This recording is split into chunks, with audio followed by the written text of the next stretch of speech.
بسم اللہ الرحمن الرحیم۔ تاریخ کی وہ سیر دل عورت کہ جنہیں زمانہ حضرت زینب رضی اللہ تعالی عنہ کے نام سے جانتا ہے، جب ان کے بھائی حضرت حسن کو اس ظالم دنیا نے زہر دے کر شہید کر دیا تو حضرت زینب رضی اللہ تعالی عنہ پر اس کا ایسا صدمہ لگا کہ ہر وقت آنکھوں سے آنسو جاری رہتے، کیونکہ حضرت زینب رضی اللہ تعالی عنہ نے وہ منظر بھی دیکھا تھا کہ ان کے بھائی حضرت حسن کے جنازے کے وقت بنو امیہ کے لوگ کیسے تلوار لے کر نکل آئے تھے اور کہہ رہے تھے کہ اگر حسن کی قبر حضور صلی اللہ علیہ وسلم کے بغل میں بنائی گئی تو ہم اپنی تلواروں سے خون کی ندیاں بہا دیں گے۔ یہ سن کر چھوٹے بھائی حضرت حسین رضی اللہ تعالی عنہ غصے میں آ گئے اور کہنے لگے کہ اے بنو امیہ والوں، تم لوگ ہوتے کون ہو میرے بھائی حسن کی قبر میرے نانا کے بغل میں بننے سے روکنے والے؟ آج اگر میرے بڑے بھائی کی قبر بنے گی تو میرے نانا کے ہی بغل میں بنے گی، اگر دم ہے تو آ کر میرا مقابلہ کر کے دکھاؤ۔ قریب تھا کہ حضرت حسین اور بنو امیہ کے لوگوں میں ایک جنگ چھڑ جاتی اور مدینہ کی گلیاں پھر سے صحابہ کرام کے پاکیزہ خون سے رنگ جاتی، لیکن اسی وقت حضرت ابو ہریرہ رضی اللہ تعالی عنہ نے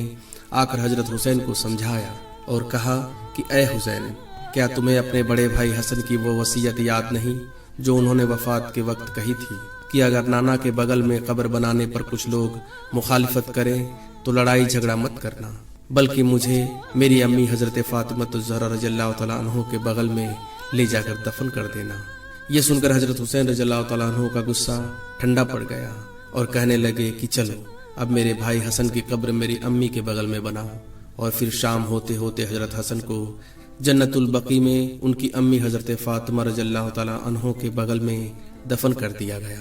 بڑے بھائی حضرت حسن کی وفات کو ابھی زیادہ دن نہیں گزرے تھے کہ ظالم یزید نے چھوٹے بھائی حضرت حسین رضی اللہ تعالیٰ عنہ کو بھی اپنا نشانہ بنا لیا اور پھر کربلا کے میدان میں حضرت حسین رضی اللہ تعالیٰ عنہ کو ایسی بے دردی کے ساتھ شہید کیا کہ پوری اسلامی تاریخ میں ایسی شہادت کہیں بھی نہیں ملتی کہ رسول کے اس پیارے نواسے کو پہلے تو کئی دنوں تک پیاسا رکھا گیا، آنکھوں کے سامنے ہی سارے بھائیوں اور لڑکوں کو شہید کر دیا گیا، پھر آخر میں حضرت حسین پر بھی ظالم ابن زیاد نے تلوار اٹھا لی۔ سارا لشکر ایک طرف تھا اور حضرت حسین رضی اللہ تعالی عنہ اکیلے دوسری طرف تلوار لیے کھڑے تھے۔ حضرت زینب کربلا کے میدان میں سجدے میں تھیں اور اللہ سے رو رو کر دعائیں کر رہی تھیں کہ یا اللہ میرے بھائی حسین کی مدد فرما، لیکن شاید قدرت کو کچھ اور ہی منظور تھا، اس لیے لڑتے لڑتے ظالم فوج نے حضرت حسین کو بھی شہید کر دیا اور ان کا سر کاٹ کر نیزوں پر لٹکا دیا۔ حضرت حسین رضی اللہ تعالی عنہ جس وقت کربلا کے میدان میں دشمنوں سے لڑے جا رہے تھے تو اپنے تلوار کو ایک پتھر پر تیز کرتے ہوئے بہن زینب کو اپنے پاس بلایا اور کہا کہ اے میری بہن، اگر آج لڑتے لڑتے میں شہید ہو جاؤں تو میرے بچوں کا خیال رکھنا، اور ہو سکے تو ان دشمنوں سے میرے پیارے بچوں کے لیے پانی مانگ لینا، شاید انہیں میرے بچوں پر ترس آ جائے اور وہ انہیں 2 گھونٹ پانی پلا دیں۔ حضرت زینب نے جب یہ سنا تو رو رو کر برا حال ہو گیا، لیکن حضرت حسین اس وقت تک کربلا کے میدان میں جا چکے تھے۔ اچانک تھوڑی دیر بعد حضرت حسین کا گھوڑا جلجنا دوڑتا ہوا بہن زینب کے پاس آیا۔ وہ گھوڑا خون میں لت پت تھا، اس کے جسم پر تیر لگے ہوئے تھے، آنکھوں سے آنسو جاری تھے اور وہ ایک خاموش زبان میں بہن زینب سے کچھ کہہ رہا تھا۔ شاید وہ گھوڑا بہن زینب سے کہہ رہا ہوگا کہ اے رسول کے نواسی، کاش کہ آپ کربلا کے میدان میں وہ منظر دیکھ لیتی کہ اس ظالم یزید کی فوج نے تمہارے بھائی حسین کو کیسے تڑپا کر مارا، ان کے ہاتھ پیر کاٹ دیے، ان کا سر دھڑ سے جدا کر دیا اور پھر ان کے پاکیزہ جسم پر گھوڑے دوڑا دیے۔ حضرت زینب رضی اللہ تعالیٰ عنہ نے جیسے ہی اپنے بھائی حسین کے گھوڑے جلجنا کو تنہا اپنے پاس دوڑتے آتا دیکھا اور اس کے جسم پر لگے تیر اور تلواروں کے نشان دیکھے تو سمجھ گئی کہ باہر کربلا کے میدان میں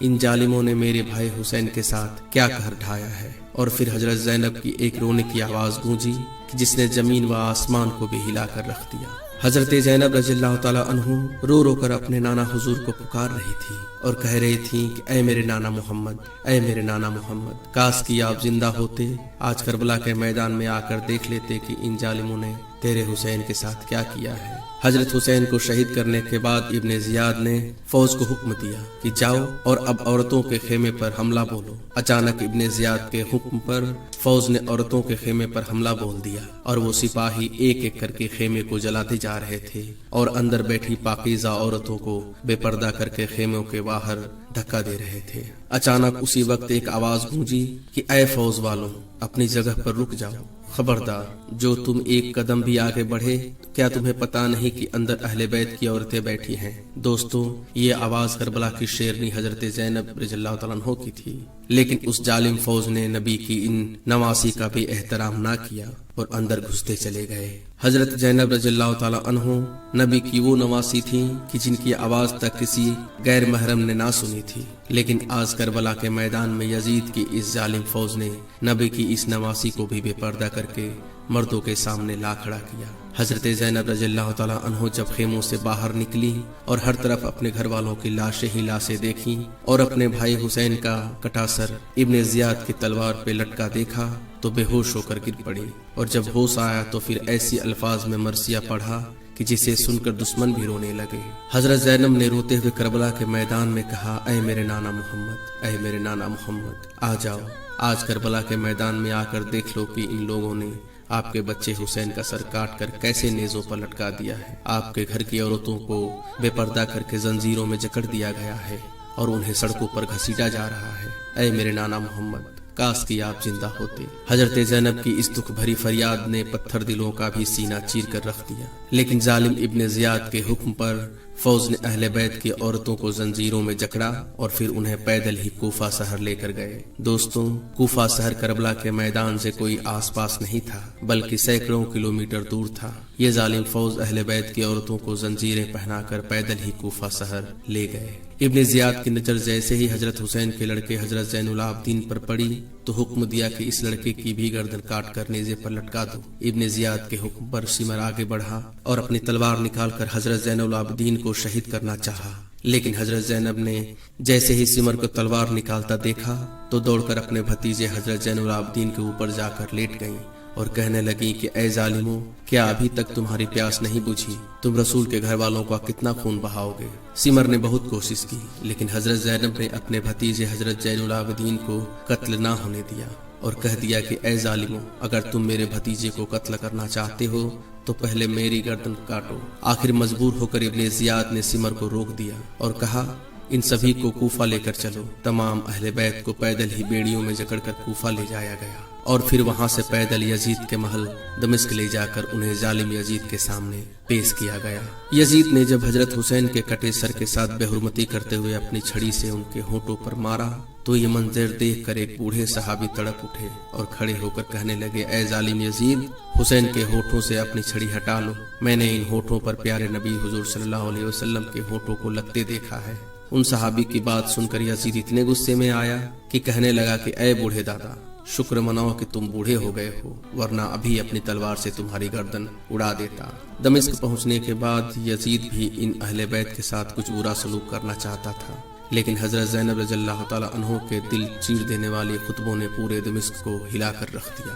और करीब था कि हजरत ज़ैनब के खुतबों की वजह से यजीद के अपने लोग ही उसके दुश्मन बनकर इस जालिम हुकूमत का तख्ता पलट दें। इसलिए यजीद ने इन नाजुक हालात को देखते हुए तमाम अहले बैत को जल्द से जल्द दमिश्क से मदीना रवाना कर दिया और उसने हजरत हुसैन का कटा सर बहन ज़ैनब के हाथ में रखते हुए कहा कि आप लोग सलामती के साथ अपने शहर मदीना लौट जाएं। दोस्तों, इसके आगे का वाकया इंशाअल्लाह जल्द ही अपलोड किया जाएगा और उसमें बताया जाएगा कि उसके बाद हजरत ज़ैनब रज़ियल्लाहु तआला अन्हा जब अपने भाई का कटा सर लेकर 16 दिन सफर करके अपने शहर मदीना पहुंची तो सारा रास्ता रो रो कर उनका कैसा बुरा हाल हो गया था।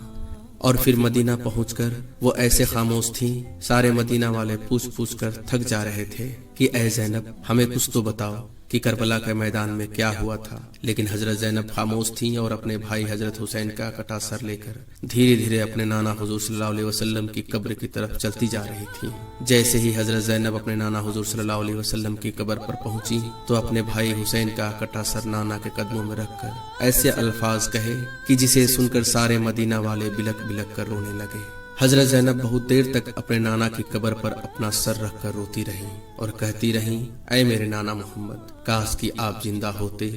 प्यारे दोस्तों, इसके आगे का वाकया इंशाअल्लाह अगली वीडियो में बहुत तफसील से बयान किया जाएगा। अस्सलाम वालेकुम रहमतुल्लाहि व बरकातुहू।